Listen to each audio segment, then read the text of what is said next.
Cando comeza a recender a castañas, chega tamén o outono fotográfico, un certame que baixo o concepto Periferia reúne e espalla a ollada de 308 fotógrafos. En 22 localidades galegas e do norte de Portugal poderemos achegarnos a imaxes como estas.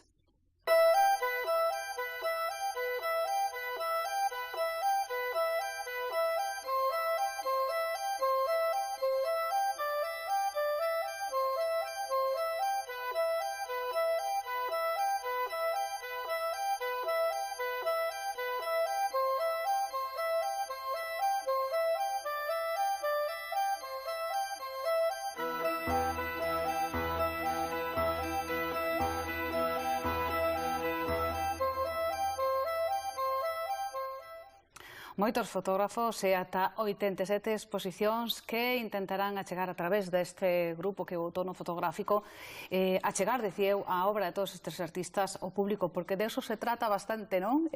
Xosé Lois Vázquez, que é o director do Outono Fotográfico, creo que o concepto do que partides é un pouco isto, do intercambio do fotógrafo co público, dos fotógrafos profesionais cos que non son profesionais, intercambio, compartir olladas, non? Sí, realmente o Outono Fotográfico como festival, si ten un sentido, é aquel que lle otorgue a capacidade de comunicar coñecemento, é dicir, de transferir coñecemento.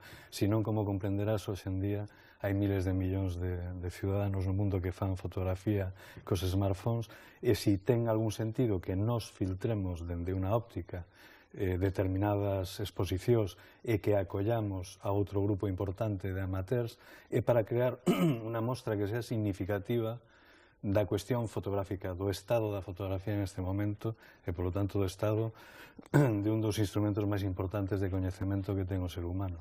Decías ti, a partir dunha óptica determinada, son 87 exposicións, polo dicirlo de unha maneira, que teñen en común. Cal é esa óptica que utilizades? Un pouco cal é o criterio para escoller uns e non outros? Ben, nos herdamos, como ben sabes, un festival de Benito Losada, que foi o seu creador e director durante 28 anos, dende a Casa da Xuventude de Ourense, e herdamos un concepto que é o concepto de territorio aberto, tremendamente libérrimo, cidadán para expresarse, onde convivían xóvenes con maiores, fotógrafos amateurs e fotógrafas amateurs ou amadoras con profesionais. Ese modelo nos herdamos e implementamos, dado que nós non somos funcionarios ni activistas socioculturais ao servicio dunha institución, sino que o somos por placer e porque somos fotógrafos, implementamos temas como a sección oficial, por exemplo, ou interseccións, onde aí sí exercemos un control.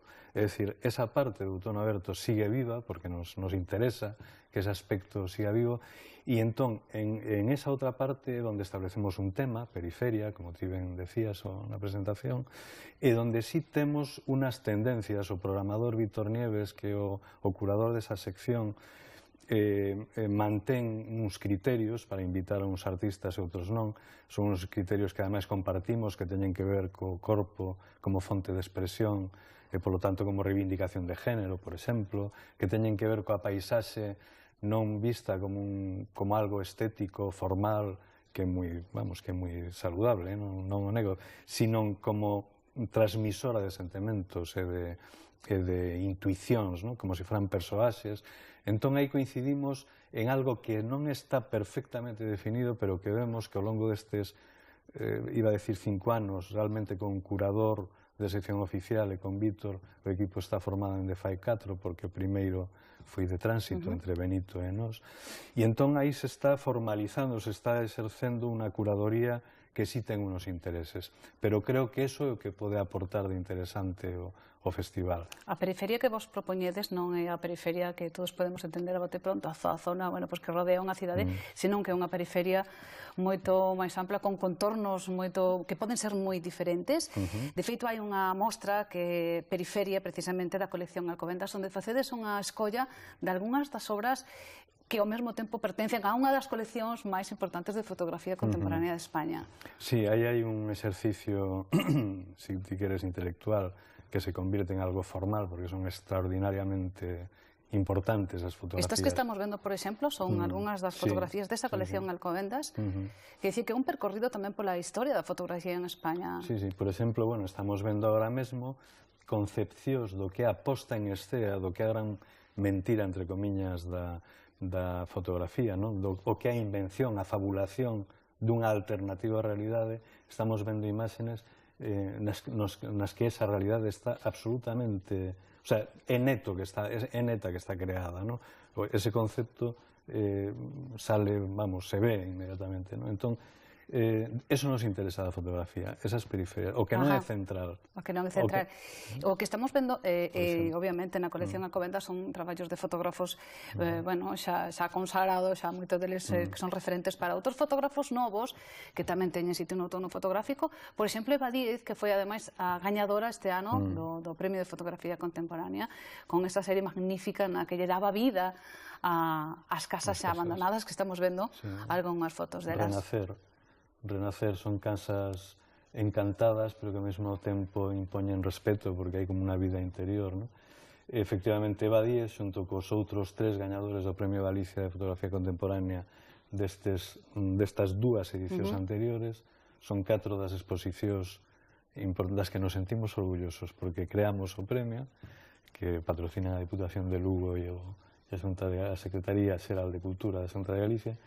Entón, creo que son novas incorporacións á historia da fotografía galega, desde o momento en que son premiados por un xurado importante e pertencen a esa colección de premiados. Eu creo que é interesantísima, tanto esta exposición como as outras 3. Tamén fotógrafos que chegan de fora e que nos chaman a atención. Por exemplo, o ano pasado traíades a Lindsay Morris, que se converteu un pouco na estrelilla do outono fotográfico, e este ano é Catherine Ball. Que o que trae unha proposta, unha mirada de mulleres na cultura da India. Estamos vendo algunhas fotos e ela decía que non pretende fotografar o exterior, senón o interior, a alma desas mulleres, non? E dá pistas para elo, é dicir, cada fotografía leva un pé co nome de unha filósofa, unha pensadora da India, e o título dun libro ou dun traballo, e ela fotografía mulleres que de alguna forma ela relaciona con esa, é dicir, que están o coñecemento, a historia do coñecemento e a historia da cultura da India coas mulleres actuais que retrata porque lle recordan ou ela lle atopa nexos de unión. Traballo moi interesante.